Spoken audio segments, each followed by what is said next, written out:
नमस्कार आमी डॉक्टर कुमार शास्त्री जे आलोचनाटा करब आज के मंगल राहु युक्त 7 तारीख থেকে হয়েছে।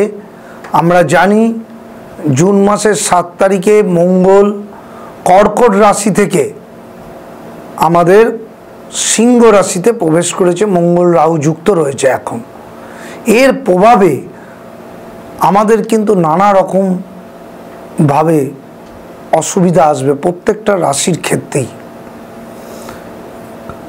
मंगल राहु थाकले आमादेर लाइफे किन्तु नाना रकम गंडगोल एवं सबचेये बड़ो ब्यापार मंगल राहु युक्त हওয়া मानेई सेई जायगाटा किन्तु पुरे छाड़खाड़ हये गेल।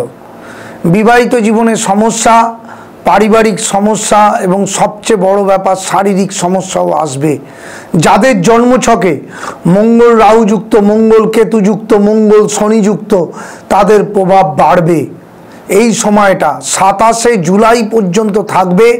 7ই জুন থেকে 27শে জুলাই আপনারা কিন্তু সমস্ত রকম ভাবে সাবধানতা অবলম্বন করবেন।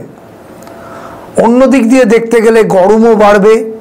मंगल যেহেতু ডিস্ট্রয় হয়ে আছে, আবার অনেক ক্ষেত্রে দেখা যায় मंगलेर এই রাহু যুক্ত কেতু যুক্ত হওয়ার ফলে আমাদের মানসিক ডিপ্রেশন এবং বিবাহিত জীবনে সমস্যা আসবে।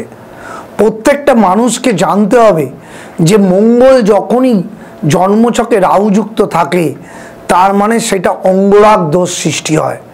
এই দোষটা মোটেও ভালো নয়। এর প্রভাবে যার যেখানে জন্মছকে নেগেটিভিটি আছে, কারো যদি নবমেশ থাকে তাহলে ভাগ্য স্থান, তাহলে সেই ভাগ্য বিড়ম্বনা হয়।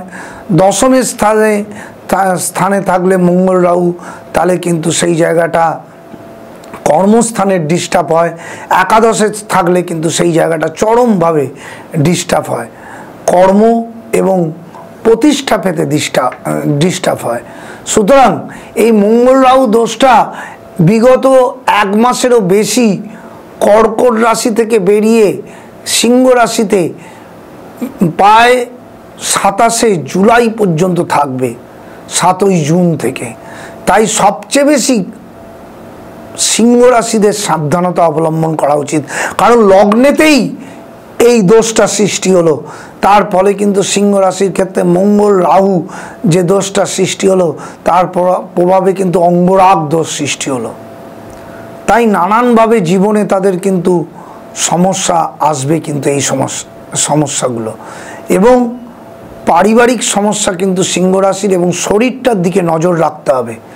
যাদের জন্মছকে मंगल রাহু যুক্ত রয়েছে নানান স্থানে, সেই স্থানগুলো অনুযায়ী কিন্তু তাদের জায়গাটা ডিস্টার্ব হয়ে গেল, তখন কিন্তু তাদের মানসিকভাবে নানান রকমভাবে অসুস্থতা, নানান রকম ডিপ্রেশন, কর্মের জায়গাটা ডিপ্রেশন, পড়াশোনার ক্ষেত্রে ডিপ্রেশন, এগুলো কিন্তু আসতে থাকবে। তাই এই 1 মাসের ওপর আপনারা সাবধানতা অবলম্বন করে বেঁচে থাকার চেষ্টা করবেন। করোনার সংখ্যাও কিন্তু বাড়বে, তাই করোনার জন্য প্রোটেকশন নিয়ে বাইরে বেরোবেন। যাদের मंगल রাহু খুব নেগেটিভ আছে তাদের কিন্তু করোনা ধরে নেবে। তাই এই জায়গাগুলোকে কিন্তু প্রোটেকশন নিয়ে চলতে হবে আপনাদের। আমি আগে থেকে এই জায়গাগুলোকে অ্যালার্ট করে দিলাম।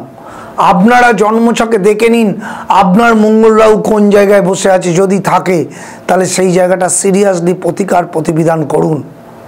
আজকে যে কথাগুলোকে বললাম সেটা কিন্তু 12টা রাশিরই সাবধানতা অবলম্বন করে চলা উচিত।